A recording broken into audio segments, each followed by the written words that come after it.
পরিষেবা দিতে চাই, ওয়ার্ডগুলোকে, বড় ওয়ার্ডগুলোকে ছোট করে, এত বেশি পপুলেশন। 2012 সালে 3টে ওয়ার্ড কলকাতায় বাড়ানো হয়েছিল। আজকে পপুলেশন বাড়লে ওয়ার্ড বাড়বে না? পরিষেবা দেওয়া কি আমাদের দায়িত্ব নয়? তাহলে এত বড় ওয়ার্ডে যদি পপুলেশন বাড়ে, তাহলে আপনি ওয়ার্ডটাকে ছোট না করলে পরিষেবাটা দেবেন কি করে, বা ভালো পরিষেবা দেবেন কি করে? আজকে নিয়ম করা হয়েছে যে ভ্যাট রাখা হবে না, তারপরেও আপনি হাওড়ার দিকে গিয়ে দেখুন জায়গায় জায়গায় ভ্যাট রয়েছে, ইভেন কলকাতাতেও ময়লাতে ভর্তি। ভ্যাট দেখলেই মানে বমি পেয়ে যায়, ভ্যাটের রং এমন, ময়লা কোনোদিন সেই ভ্যাট পরিষ্কার হয়নি, তার মধ্যে উপচে পড়ছে ময়লা, মাছি। আজকে মানুষ কমপ্লেন করছে। আমাদের দপ্তর থেকে মুখোমুখি বলে আমরা একটি প্রোগ্রাম শুরু করেছি, মাননীয় অধ্যক্ষ মহোদয়। আমরা চাই মানুষের সমস্যার সমাধান করতে। আপনাদের মুখ্যমন্ত্রী, প্রাক্তন মুখ্যমন্ত্রীর একটা পোর্টাল ছিল, সেখানেও অনেকবার কমপ্লেন করা হয়েছিল, কিন্তু আপনারা তার কোনো সমাধান করেননি। আজকে মুখোমুখি আমরা শুরু করেছি, আমরা রেগুলার হাজার হাজার ফোন পাচ্ছি। শুধু ফোন পাওয়া নয়, আমরা চেষ্টা করছি তার সমস্যার সমাধান করতে।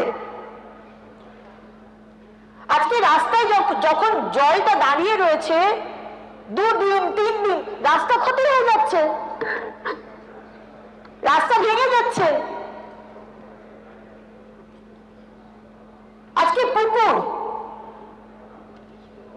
পুকুর বোঝানো যাবে না তার আইন রয়েছে, কিন্তু আজকে পুরসভার পুরপিতা পুরমাতাকে সন্তুষ্ট করে, কিভাবে সন্তুষ্ট সেটা আপনারা সবাই জানেন, আমি আর আলাদা করে বললাম না। পুকুর বুঝিয়ে বিল্ডিং বানানো হয়েছে, ফলে যে পুকুরগুলো থেকে হাওড়ার মানুষ কিছু সুবিধা পেত, কারণ বাথরুম তো বানানো হয়নি, বস্তি বস্তি হয়ে গেছে। কেন করেননি এগুলো? আছে তো, কেন্দ্র সরকারের তো স্কিম আছে, আমরা তো সেই স্কিম নিয়ে কাজ করতে শুরু করেছি। যেখানে বস্তি থাকবে সেই বস্তির মানুষকে ফ্ল্যাট বানিয়ে দেওয়া হবে। এরকম এজেন্সি রয়েছে যারা কাজ করছে, যারা 8টা হয়তো টাওয়ার বানালো, 4টে টাওয়ার তারা আমার ইকোনমিক উইকার সেকশনের জন্য বানিয়ে দিল ফ্রিতে। তাদেরকে আমরা লটারি করে ফ্রিতে ওই বস্তির মানুষকে আমরা করে দিলাম, রিলোকেট করলাম, আর 4টে বিল্ডিং তারা বিক্রি করলো। It's a revenue earning model, win win situation for everybody. আপনারা করেননি কেন? আজকে অবৈধ নির্মাণ 60-70%, সেটা তো বললামই। কোনো প্ল্যানিং করেননি।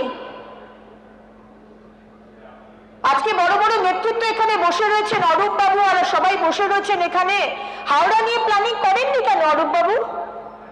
হাওড়ার পপুলেশন বাড়ছে, রাস্তাগুলো যে বড় হওয়া দরকার, আজকে এত গাড়ি বাড়ছে, কোনো প্ল্যানিং তো আপনারা করেননি?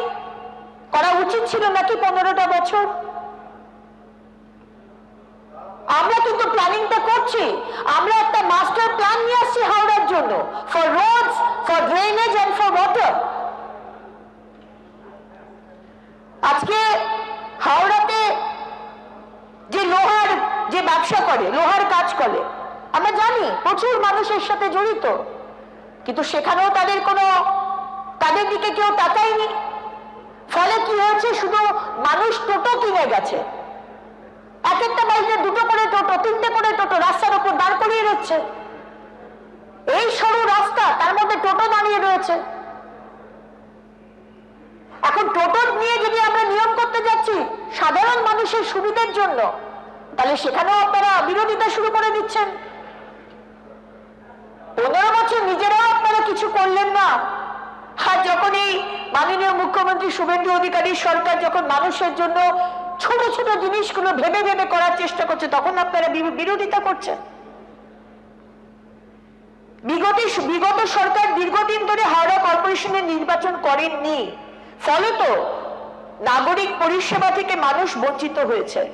এছাড়াও এই নির্বাচন না করার কারণে 15th ফিনান্স কমিশন, অর্থ কমিশনের টাকা থেকেও বঞ্চিত হয়েছে। এরও প্রমাণ প্রায় 200 কোটি ভাবা যায়? ফলস্বরূপ হাওড়ায় উন্নয়নের অর্থ যোগান করাটাই একটা চ্যালেঞ্জ হয়ে দাঁড়িয়েছে। টাকাটা দেবো কোথা থেকে? পেনশনের টাকা পাচ্ছে না, সাফাই কর্মীরা টাকা পাচ্ছে না, টাকাটা দেবো কোথা থেকে? যে দুর্নীতি হচ্ছে সেই দুর্নীতিগুলো আপনারা অ্যালাউ করেছেন।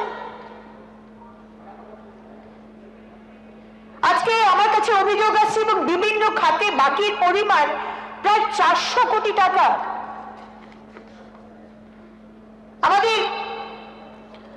আমার দপ্তরের এক্স মন্ত্রী এখানে রয়েছেন, ফিরহাদ হাকিম মহাশয়।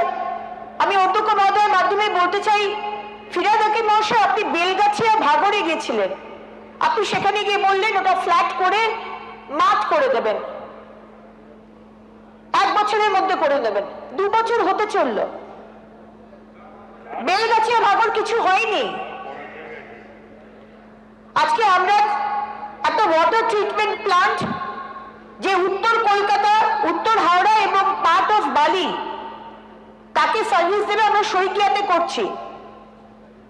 1.5 বছরের মধ্যে কমপ্লিট হয়ে যাবে। 1.5 বছর নয়, সেপ্টেম্বরের মধ্যে, সেপ্টেম্বরে ইনটেক যেটি শেষ হয়ে যাবে এবং তারপরে ডিস্ট্রিবিউশন বাই মার্চের মধ্যে শেষ হয়ে যাবে। আর যেটা আমরা আপনাদের আগেই বললাম যে আমরা হাওড়াকে একটা মাস্টার প্ল্যান ডেভেলপ করার জন্য ওই খুচখুচ করে হবে না। কলকাতার জন্য যেরকম আমরা একটা রিং রোড, কেন রিং রোড ভাবেননি কলকাতার জন্য? একটা রিং রোড নই। মাননীয় মন্ত্রী, আপনার সময় পার হয়ে গেছে, কতক্ষণ লাগবে আর? 5 মিনিট স্যার। ঠিক আছে। সুতরাং আমার এটাই বলার যে 15 বছর হাওড়ার মানুষ কিছু পায়নি। 462 কোটি টাকা দিয়ে আমরা এই সাইকিয়ার ওয়াটার ট্রিটমেন্ট প্ল্যান্ট সেপ্টেম্বরে ইনটেক যেটি শেষ হবে, by March will start distribution, এবং একটা full master plan drainage water নিয়ে যাতে এই সমস্যাটা না থাকে, within 1 year we are going to complete it। এবং হাওড়াকে শুধু ওই কয়েকটা ডিভাইডারে গাছ লাগিয়ে দিলাম আর কয়েকটা ওই লাইট লাগিয়ে দিলাম ওইভাবে নয়, প্রত্যেকটা রাস্তা সুন্দর করা, প্রত্যেকটা রাস্তার পাশে ডিভাইডার, ওয়াটার, ড্রেন সবকিছু করে একটা কম্প্রিহেন্সিভ অ্যাপ্রোচ আমরা নিচ্ছি। বর্তমানে হাওড়া পৌর নিগমের মোট ওয়ার্ড সংখ্যা হলো 50। হাওড়া পৌর নিগমের বর্তমান এলাকাগুলোর ওয়ার্ড বিন্যাস, যা হাওড়া পৌর নিগম আইন 1980 তফসিল 2 এর উল্লিখিত আছে, তা 1981 সালে এই আইন কার্যকর হওয়ার সময় নির্ধারণ করা হয়েছিল। তবে পরবর্তীকালে এই পৌর নিগম এলাকার ওয়ার্ড ভিত্তিক জনসংখ্যা বিন্যাস, বসতির ধরন, ভৌগোলিক পরিস্থিতি এবং অর্থনৈতিক অবস্থার পরিবর্তন ঘটেছে। এই বিষয়গুলির পরিপ্রেক্ষিতে হাওড়া পৌর নিগম এলাকার মোট জনসংখ্যা বিবেচনা করে সেখানকার ওয়ার্ডের সংখ্যারও পুনর্বিন্যাস জরুরি হয়ে পড়েছিল এবং প্রতিটি ওয়ার্ডের জনসংখ্যা, বসতি বিন্যাস, ভৌগোলিক অবস্থা ও অর্থনৈতিক বিষয়াদি বিবেচনা করে সংশ্লিষ্ট ওয়ার্ডগুলোর সীমানা পুনর্বিন্যাসের সম্ভবত যাচাই করে বর্তমান সময়ের দাবি রেখে আমরা এই বিলটি আনার করছি। এই পরিপ্রেক্ষিতে জনসংখ্যা বিন্যাস বিবেচনা করে ওয়ার্ডের সংখ্যা ও পুনর্বিন্যাস জরুরি হয়ে পড়েছিল।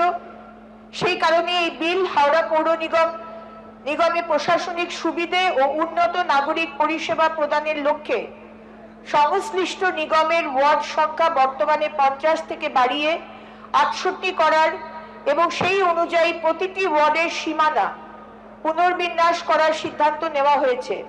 অতএব হাওড়া পৌর নিগমের ওয়ার্ডের সংখ্যা 68 হিসেবে নির্ধারণ করার জন্য পশ্চিমবঙ্গ বিধানসভার অধিবেশনে একটি বিল পাশের মাধ্যমে হাওড়া পৌর নিগম আইন 1980 সংশ্লিষ্ট বিধানগুলি সংশোধন করার প্রয়োজনীয়তা অনুভূত হচ্ছে।